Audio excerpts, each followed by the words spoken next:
Well, hi, this is Alcan. Welcome back to my channel. Well, unfortunately, we have an update on the accident that occurred Wednesday between the American Airlines and the Black Hawk, Reagan National Airport. Unfortunately, it is the wrong kind of news. Apparently, two airport employees were busted for illegally sending a video of the incident to CNN. There's going to be a big investigation going on, and I hope for CNN's sake they didn't pay for the footage. Well, they're already in hot water as it is. But this is what happened. From the Gateway Punton, two airport employees arrested for allegedly leaking footage of deadly DC plane crash to far left CNN by Corlin Limebergen. Excuse me. I apologize if I butcher up people's names. Anyway, two employees at the Metropolitan Washington Airports Authority have been arrested over leaking video of an American airline passenger jet colliding with an Army helicopter to far left CNN. So Fox 5 DC reports on Monday, 21-year-old Mohammed Lehman. Ooh, he's really come up with some wonderful names, don't they? McBain Gould of Rockville, Maryland, was arrested on January 31st and charged with computer trespassing under Virginia law. A MWAA spokesperson says he was booked into the Arlington County Adult Detention Center and was later released. Authorities then charged 45-year-old Jonathan Saber of Upper Marlboro, Maryland, with a computer trespassing on February 2nd. A magistrate judge later summoned him on his release on summons. Fox 5 DC notes that the authorities have refused to say whether the additional individuals could face charges as the investigation unfolds. It's also unclear whether the employees sold the video to the news station or gave it away for free. It says, imagine the headaches for CNN if they caught up money for this exclusive video. Yeah, they could be facing charges too.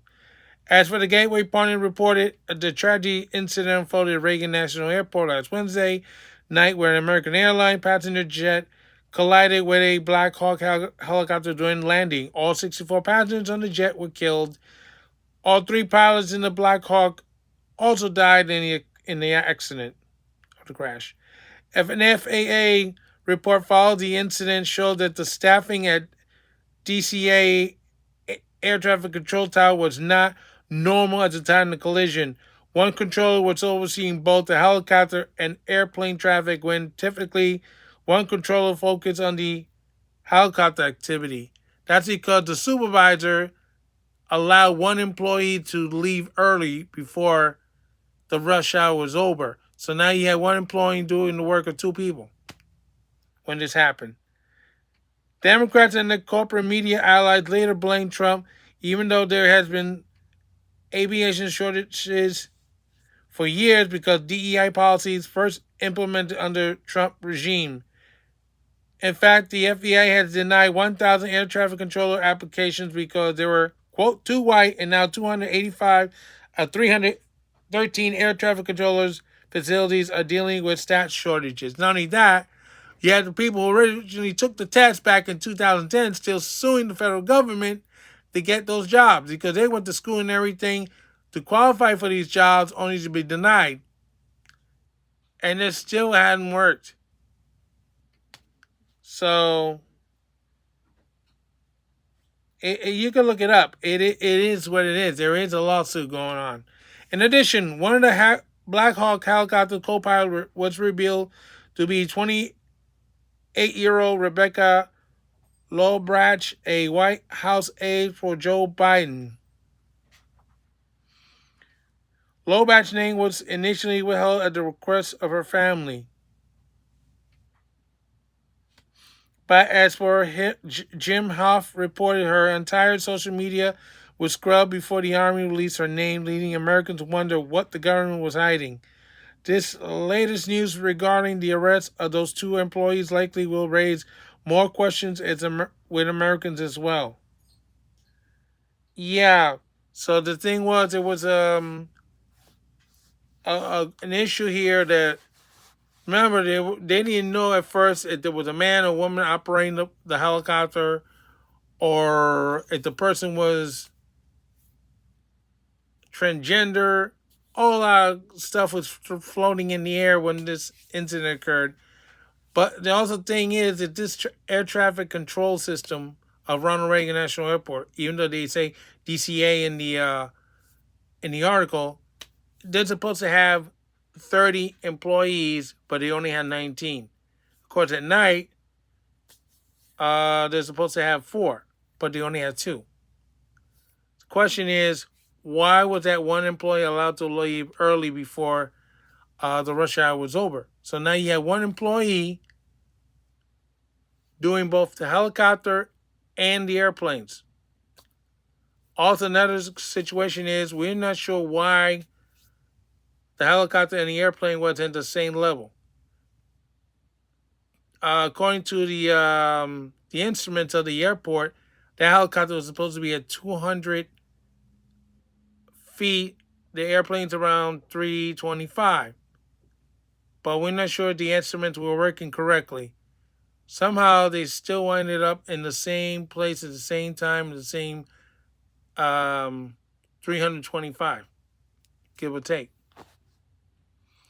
And then they found out later from the black boxes that the pilots tried to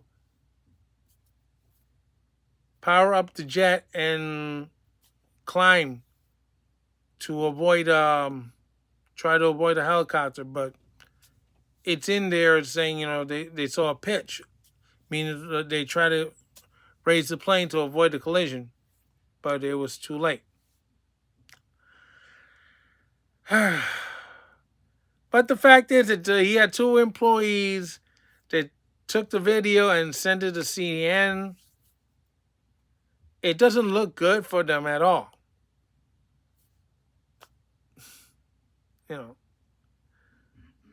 Whether you're trying to do something good or something you're not supposed to do, and I don't know if this affected the investigation or not, but it doesn't look good for them.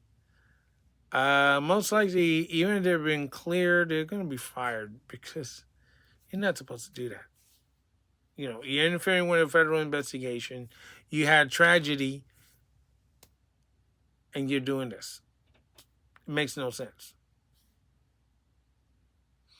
Yeah, I know the media and the people on the left were upset about Trump saying, "Oh, the DEI was involved," and so on.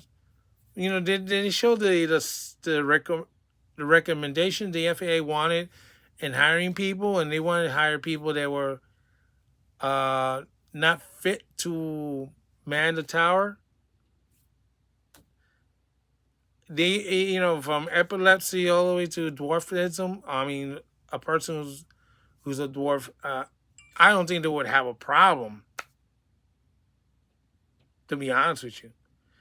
If they're qualified to operate, there's no problem. But the problem is, if you're don't have the mental capacity of operating in a tower, especially in a stressful area like Reagan National Airport, that'd be a problem.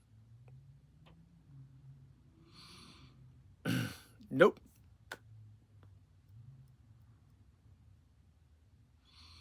I couldn't operate in a tower. No way. I mean, operating a train is stressful enough. Trying to separate planes and helicopters from each other in an airport? That busy? No. You wouldn't catch me doing that. So that's the latest so far. So the Zalcan saying so long for now and don't forget your stop. Then you wonder why people are turning against federal employees.